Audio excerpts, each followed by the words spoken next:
Islamic videos کی support کے لیے چینل کو سبسکرائب کر دیں، شکریہ۔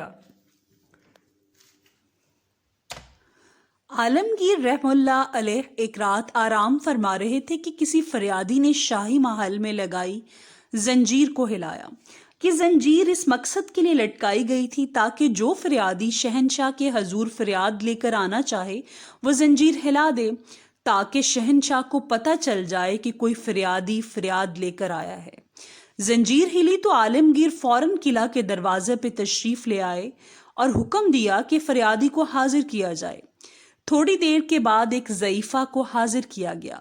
ضعیفہ نے آداب شاہی بجا لانے کے بعد عرض کیا، حضور میں رام گڑھ جو آگرہ سے 15 میل پر ہے وہاں سے آ رہی ہوں۔ میری ایک جوان بیٹی ہے جس کی منگنی میری خوشی سے ایک رشتہ دار سے ہو چکی ہے، لیکن گاؤں کے زمیندار کا بیٹا میری بیٹی سے شادی کرنا چاہتا ہے۔ میں نے انکار کر دیا، لیکن اب اس نے ارادہ کر لیا ہے کہ وہ زبردستی میری بیٹی کو لے جائے گا۔ میں بیوہ ہوں، غریب ہوں اور وہ زمیندار ہے، میں کس طرح اس کا مقابلہ کر سکتی ہوں؟ حضرت عالمگیر نے فرمایا، گھبراؤ نہیں، اس کا انتظام کر دیا جائے گا۔ ضعیفہ نے کہا، مجھے آج خبر ملی ہے کہ آج رات وہ اپنے دوستوں کی مدد سے زبردستی گھر میں گھس جائے گا، اور مجھے یقین ہے کہ ایسا ہو بھی جائے گا۔ میں یہ سنتے ہی ادھر بھاگی ہوں، بڑھاپے کے باعث بمشکل اس وقت تک پہنچ سکی ہوں۔ آپ انتظام فرمائیں گے مگر بے سود، جو کچھ ہونے والا تھا وہ ہو چکا، یا ہو جائے گا، یا عنقریب ہو جائے گا۔ حضرت عالمگیر نے اسی وقت حکم دیا کہ 2 گھوڑے حاضر کیے جائیں، اور پھر تھوڑی دیر میں تیاری کر کے ضعیفہ سے کچھ باتیں دریافت فرما کر حکم دیا کہ ضعیفہ کو عزت و آسائش کے ساتھ محل خاص میں پہنچا دیا جائے، اور خود مسلح ہو کر وزیر اعظم کو مسلح کر کے اپنے ساتھ لیا، گھوڑوں کو سرپٹ دڑایا، رام نگر کو روانہ ہو گئے۔ تھوڑی دیر کے بعد گاؤں کے قریب ہی پہنچے تھے کہ گنجان درختوں میں سے کچھ آدمیوں کے بولنے کی آواز سنائی دی۔ دونوں گھوڑوں سے اتر پڑے اور اس طرف قریب پہنچے تو اس قسم کی آوازیں سنائی دی۔ ایک آواز، دیکھو ضدی لڑکی، کیوں جان گنواتی ہو، اب بھی سمجھ جاؤ، میرا کہنا مان لو۔ دوسری مغموم سی آواز تھی، میرے نزدیک جان کی کوئی قیمت نہیں۔ پہلی آواز، میں جوان ہوں، زمیندار ہوں، صاحب دولت ہوں، خوبصورت ہوں، پھر انکار کی کیا وجہ؟ دوسری آواز، وجہ تو کچھ بھی نہیں، میری ماں نے آپ کا پیغام واپس کر دیا، میں ماں کی امانت ہوں۔ پہلی آواز، ہم تجھے جان سے مار ڈالیں گے۔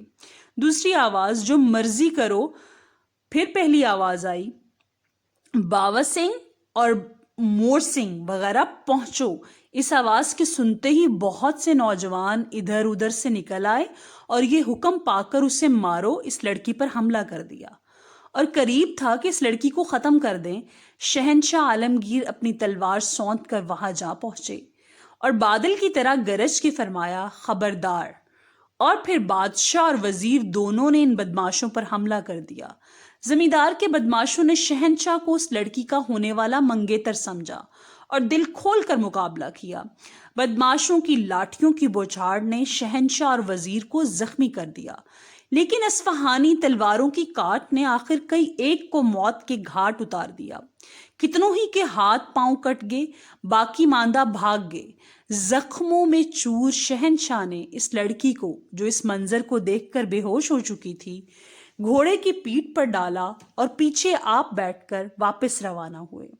وزیر بھی زخموں سے نڈھال ہو چکا تھا، بادشاہ اسے بھی سنبھالے ہوئے جا رہے تھے۔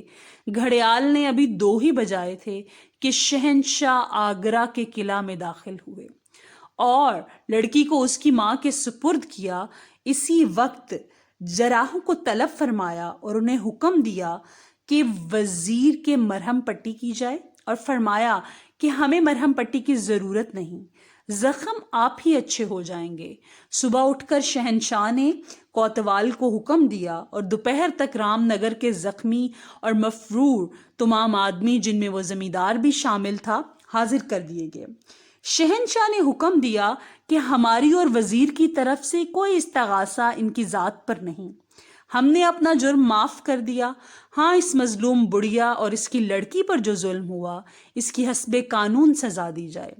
ضعیفہ کو 500 اشرفیاں عالمگیر نے خزانہ شاہی سے دلوائیں، اور جب اس لڑکی کی شادی ہوئی تو شہنشاہ اس شادی میں شریک بھی ہوئے۔